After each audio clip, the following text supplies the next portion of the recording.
Kembali tim Cimat punya cerita dengan judul Cerita Misteri Bersambung, Durjana Bersekutu atau Mati.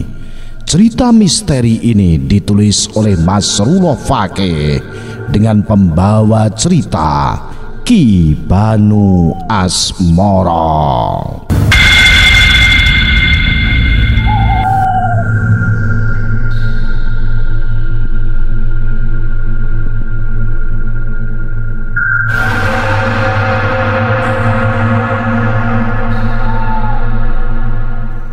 Nak Rod, kapan wae awakmu lega mara? Secarik kertas bertuliskan sebuah nama dan alamat terulur dari tangan Mbah Jalil. Sekilas Rodian membaca sebelum melipat dan memasukkan ke dalam saku celananya. Rodian dan Munir kemudian beranjak dari rumah Mbah Jalil. Setelah sederet pesan menjadi satu jawaban atas apa yang Rodian alami. Meski tak semua diungkap, setidaknya ada satu titik yang Rodian ketahui. Tepat suara adzan subuh berkumandang, Rodian sampai di kediaman Munir. Ia yang masih sedikit trauma dan menyisakan rasa takut memilih untuk tak langsung pulang, melainkan beristirahat menunggu matahari muncul di rumah Munir. Rasa lelah akhirnya menghantarkan Rodian pada alam ketenangan sementara. Ia pulas, melupakan sejenak beban pikiran yang tak henti dan belum berujung. Entah berapa ratus menit, berapa jam, Rodian hanyut dalam pelukan alam bawah sadar. Ia tak tahu, ia tak menghitung.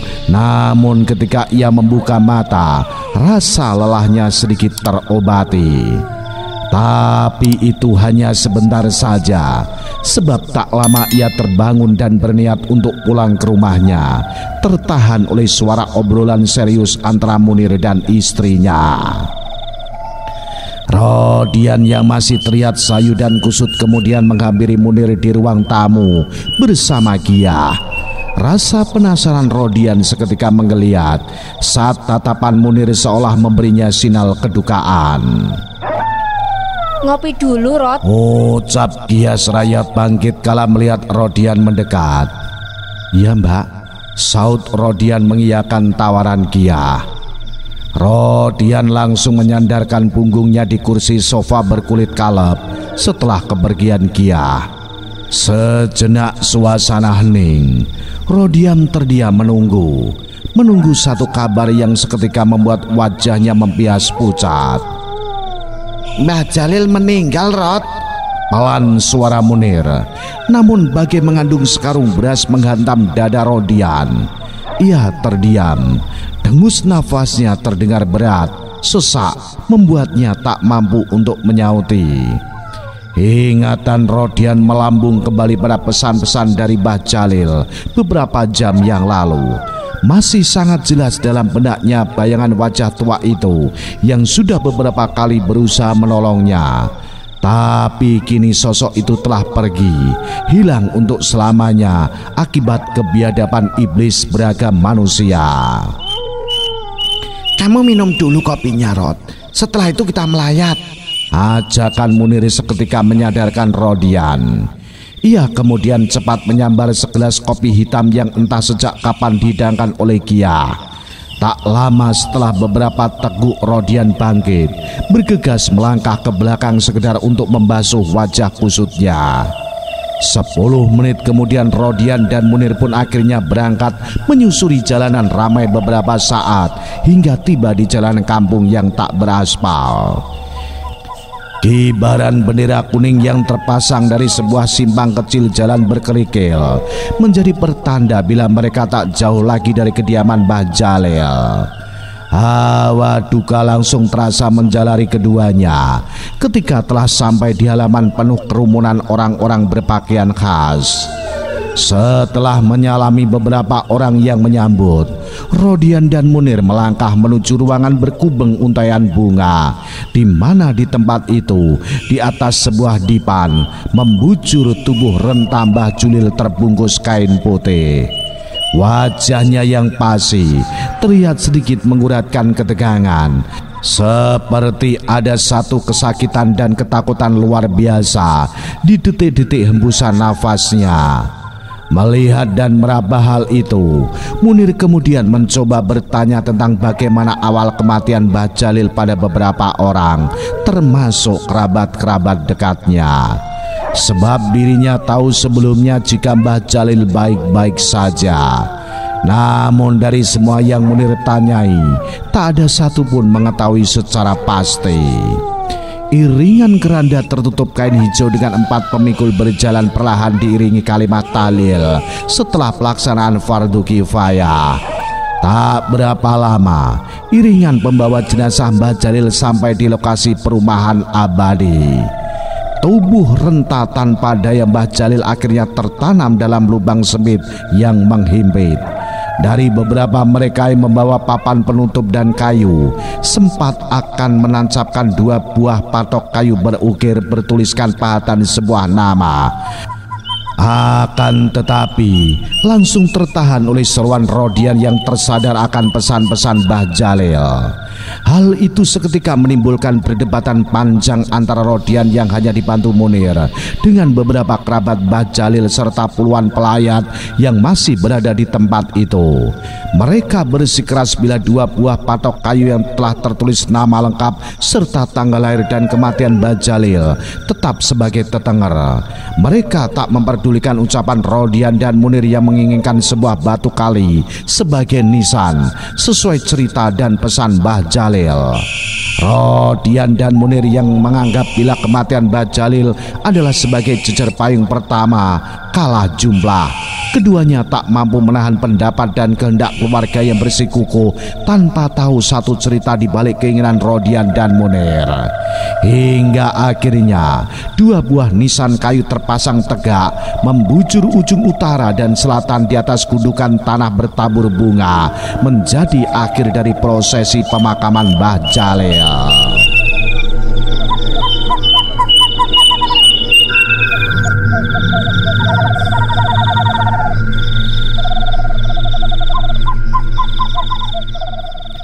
Bagaimana nih Rod? Aku takut jika ini bakal menjadi hal buruk, sebab kita tak mengindahkan pesan beliau. Pelan dan lirih suara Munir saat sudah mundur dari lokasi pemakaman. Entah kan, saya juga bingung, jawab Rodian yang masih menatapi kuburan Mbah Jalil. Helaan nafas panjang menyudahi pandangan Rodian di area pemakaman. Ia kemudian mengajak Munir beranjak pulang tanpa berpamitan kepada beberapa anggota keluarga Mbah Jalil yang masih berada di tempat itu. Setelah mengantar Munir sampai di depan rumahnya, Rodian langsung berpamitan untuk pulang. Sepanjang perjalanan pikiran Rodian berkecamuk. Ia terus menduga-duga tentang kematian Mbah Jalil. Tak luput hatinya merasa tak nyaman, mengingat jika benar kematiannya sebagai jejer payung, maka bakal akan ada kematian-kematian selanjutnya menyusul. Perasaan tak enak semakin Rodian rasakan ketika dirinya telah sampai di rumah. Melangkah masuk dan tiba-tiba memunculkan bayangan 4 sosok hitam pemikul keranda lekat di pelupuk mata. Meski saat itu hari masih siang dengan tebaran menyengat sang surya, tapi tubuh Rodian serasa berada di dalam gua, dingin dan lembab. Hal itu sejenak memicu keraguan dirinya untuk mengguyur tubuh di kamar mandi. Namun mengingat telah hampir 2 hari tubuhnya tak terbasuh air, ia pun nekat melawan takut. Satu ingatan sesat menyelip di pikiran Rodian ketika akan melepas celana jeans berwarna pudar. Tangannya langsung merogoh saku bagian depan, di mana satu kertas terlipat berisi sebuah nama dan alamat yang sempat ia terima dari Mbah Jalil saat pertemuan terakhirnya. Rodian membaca pelan, mencoba mengingat, menghafal sebuah alamat yang tertera. Walau tak satu kota dengan tempat tinggalnya, tapi dirinya tak asing dengan alamat itu. Hal itu menumbuhkan rasa penasaran juga semangat dalam dirinya. Ia pun segera mengguyur tubuhnya yang sudah dirasa tak nyaman. Namun ketika tangannya akan meraih sabun di ember sebagai wadah peralatan mandi, tiba-tiba ia tersulut mundur. Matanya cepat mengedar ke sekeliling kamar mandi. "Rusmala?" gumam Rodian lirih ketika suara itu berulang memanggil sama persis dengan suara istrinya. "Mas, tolong aku." Lagi suara pelan dan lembut menyapa telinga Rodian, membuatnya terus mencari sumber suara dengan mata yang sekilas membinar. Namun ketika satu ingatan menyadarkannya, Rodian merasakan tubuhnya merinding, tengkuknya menebal serta dada berdenyut. Hal itu terjadi lantaran ia baru saja memutar memori di kepalanya, memunculkan bayangan wajah Rusmala yang ia temukan membiru dengan mata melotot dan lidah menjulur tepat di mana ia tengah berdiri. Cepat-cepat Rodian segera merampungkan, membasuh kembali tubuhnya tanpa membaluri apapun. Ia segera keluar dan buru-buru masuk ke kamarnya. Kembali Rodian harus terperangah kaget saat berniat ingin mengambil baju yang tersimpan di dalam lemari. Ia seakan tak percaya dengan apa yang dilihatnya di bagian tengah lemari. "Apa aku salah membakar?" ucap pelan Rodian pada dirinya sendiri. Tak mau berlama-lama dengan pikirannya, Rodian segera mengambil beberapa helai baju serta celana. Setelah satu setel telah melekat di tubuhnya, ia kemudian memasukkan beberapa potong ke dalam sebuah tas ransel. Beberapa saat Rodian membereskan, memeriksa seluruh keadaan rumahnya, ia pun segera bergegas keluar. Memacu kembali kendaraannya tanpa memperdulikan apapun. Sebelum meneruskan perjalanannya ke sebuah kota yang ditulis oleh Mbah Jalil, Rodian menyempatkan diri singgah di kediaman Munir, mengutarakan niatnya seraya meminta bantuan beberapa lembar uang untuk bekal. Saat itu Munir hanya bisa mengiyakan. Ia menyadari bila Rodian memang harus segera menyelesaikan persoalan yang membelitnya. Munir berharap jika Rodian bisa terlepas selamat dari perjanjian iblis yang tak dirinya lakukan namun kini menyeretnya. Sejenak Rodian tertegun menatap tangan Kiyah yang mengelurkan beberapa lembar uang kertas bergambar wajah kepala negara saat itu. Ia sedikit ragu, bukan karena jumlah atau tak mau menerima, tapi ketika tangan Kiyah tepat ada di hadapannya, hidungnya membaui satu aroma yang tak asing dari tangan dan tubuh Kiyah. "Kenapa, Rod?" tanya Munir yang melihat wajah Rodian sedikit aneh. "Gak apa-apa, Kang. Terima kasih sebelumnya," jawab Rodian sambil menerima lembaran uang dari tangan Kiyah. Tak sampai 5 tarikan nafas atau saat Kiyah duduk di samping Munir, lagi-lagi Rodian terkesiap, matanya sedikit melebar, bibirnya terkatup rapat seperti ada ketakutan yang menyibak.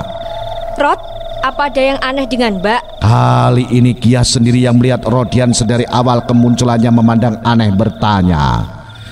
Rodian terdiam. Sebentar ia memalingkan wajah, berpura-pura menatap ke arah luar, berharap agar apa yang dirinya lihat kesalahan bola matanya.